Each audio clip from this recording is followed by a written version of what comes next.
Oh no! We just killed an imp. We have sinned. We have sinned so badly. We must do something about our sinning. So we will go to the store first, and we will be going to the store. Because, you know, that's what you do when you sin. No, but actually, we will be going to church. But first, let's go to the store. I'm going to show you. You can buy guns, even though technically they shouldn't even have that technology. Technically, it's a dart gun, but whatever.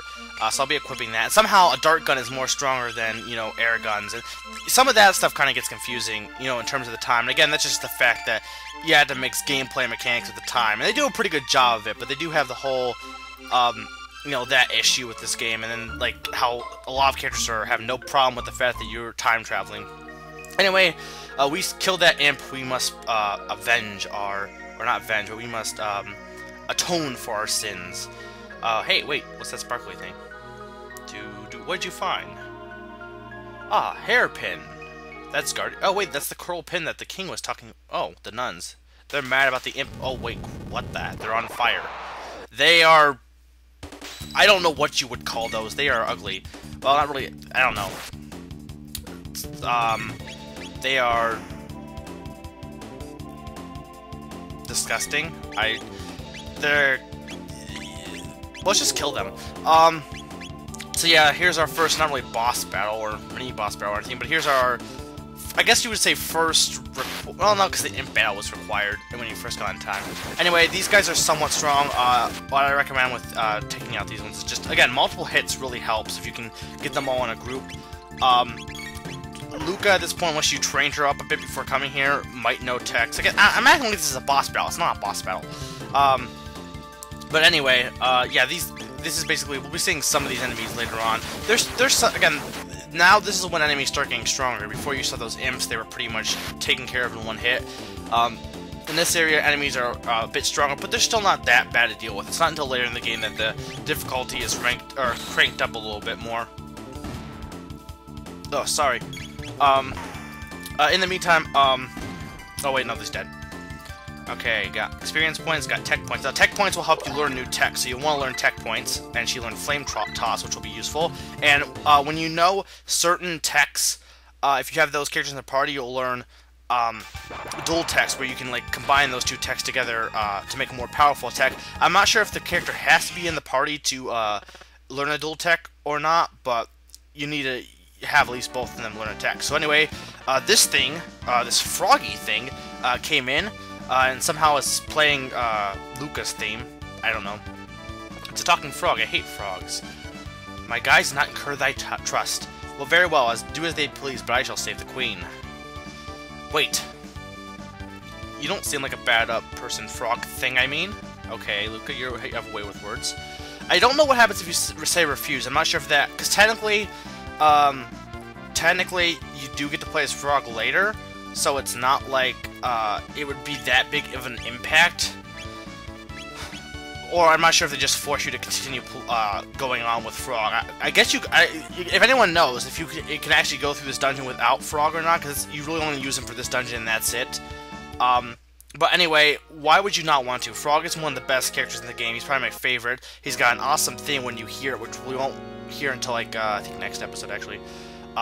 He looks awesome. He's a frog with a sword. That automatically makes him the most awesome character in the game. Well, there are other ones that are really awesome. But to compare to Lucca and Marle, I mean, I know Marle's not too bad if you like healers. I personally would. I'm personally more of an attacker guy. So healing I only do if I need to. And then we have Lucca's just average, not like Chrono average. Chrono average is like I'm Chrono, I'm good. And I'm average good. I'm balanced. Chrono's like balanced good. Lucca's like she's decent, but there's so many better characters. Chrono's like everything is balanced, but like higher than Lucca's. So Lucca's decent, but I don't know. I don't like using Lucca that much. She's useful for this part of the game, but afterwards, meh. Once you start getting to use characters like Frog and like for good, that's when they're Frog is just such a great character. He's not really good in the magic department, but he does learn some healing techniques, and his swordplay is probably the best, the swordplay. He's really good at swordplay, and he has a big arm. Yeah, if you check my background, you see I'm doing the artwork artworks like I did with Paper Mario, but I'm doing like them in a keychain style, like making them kind of somewhat simplistic, but I have shadows on them and making them. I'm really kind of glad how they turned out. But what I'll be doing with them is I'll be switching them out whenever, like right now, Marle's not in my party. She's not, you know, I mean, Marle's not here. She's actually not even able to. I'm not even able to, because eventually you can only have 3 people in your party, right? So sometimes you'll have 4, but what I'm doing is, whenever a character is not with you or you're not able to play as that character, they will not be on the background. So right now, Marle's not back there, that's why Lucca wasn't there, and why Marle disappeared. So we're fighting Ekans, and yeah, so I'm keeping all these battles in, which I thought was a good idea, because it shows off some techs, like the Flame Toss, which is pretty useful. It actually can do some good damage against, or not Flame Toss, I meant Flame Whirl, which is the dual tech between Chrono and Lucca. That can do some good damage against these guys. So yeah, I kept the battles in because it allows me to talk without having to focus on, you know, the story events all the time. Anyway, let's get onto a rant. World of Warcraft, Animal Crossing, you know what those games have in common? Well, those kind of games have in common. They have a schedule type thing, because, oh wait, first, what's with this guys? Okay, so these guys are all disguising themselves as humans, and they got awesome music playing in the background, which we will hear later again. So anyway, I think you have to come in here, but you can, by going in here, you can access a secret shrine room, which has some good items, which I'll be showing. But anyway, they have a schedules type thing, like, World of Warcraft, I think, is on a day-by-day basis because it's a mass multiplayer RPG, or online RPG, or whatever, or, I don't know. But you have the whole, Animal Crossing, because I've been playing that recently. It's basically, you can only do so much in a day, unless you change your time, and then you have to continue playing every single day. And, like, that's the thing with, like, Brain Age, whether or not you consider it a game, is debatable. And how the hell... These guys have bad disguise. It's obvious it's not the king. I mean, the fact that he's talking about Yakra, whoever this guy is obviously not the king. And here we have these guys worshipping Magus, their leader, their demon lord, who the war is being fought against. And we'll grab these items, and then we'll fight these guys. So yeah, they have a schedule, and I've never been... Like, Animal Crossing is such a great game. It's really fantastic. But I don't like the fact that, like, again, like I was saying, Brain Age. I enjoy doing Brain Age, but I can't keep up with doing Brain Age every single time, because how I play games, usually, like, I'll play, like, say, Galaxy 2, because I just recently played that, which is actually quite long, but I play Galaxy 2. I play it, and once I'm beat the game, it's done with, and then I don't play it for a while until I get the craving to play it again. With games like Animal Crossing and Brain Age, you play them in little bits per day, but you play them every single day. And since there's not a ton to do in them after a while, it gets old really fast. And, like, there's people who still play Brain Age probably on a daily schedule, and there's people who still do, like, Wii Fit. Like, I don't think I could do Wii Fit, which I've been considering doing it. I've heard from people that it's actually a fun thing to do. I don't know if I would do that. I'm not really big. I'm not big on the casual stuff. But I'm not, like, against it. Like, there's some people who, like, they hear the word casual games, and then they get up in arms, get their pitchforks out, get the torches, and pitchfork in one hand, torch in another, and they run down Main Street of some town. I don't know where I'm going with this.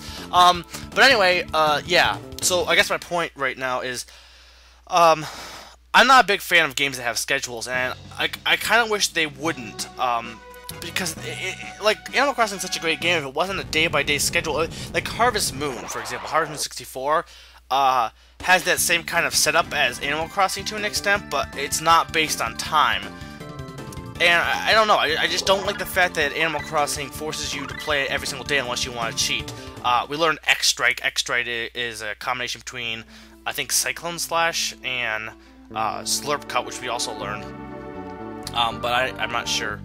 But anyway, yeah, that's, I don't know, I wish there would be less scheduled games, because I'm personally not a big fan of doing things on the schedule, because, again, when I play a game, I play it until, the ending. There's an ending, and with these kind of games, like Animal Crossing, there's no ending, so, I guess I feel it's kind of a shame, because, you get sick of it eventually, right? But I get sick of it even sooner because of the fact that you had to play it every single day in a schedule, which I like schedules to an extent, but not with games. I guess that's the thing, is I don't like games that have a set schedule to them.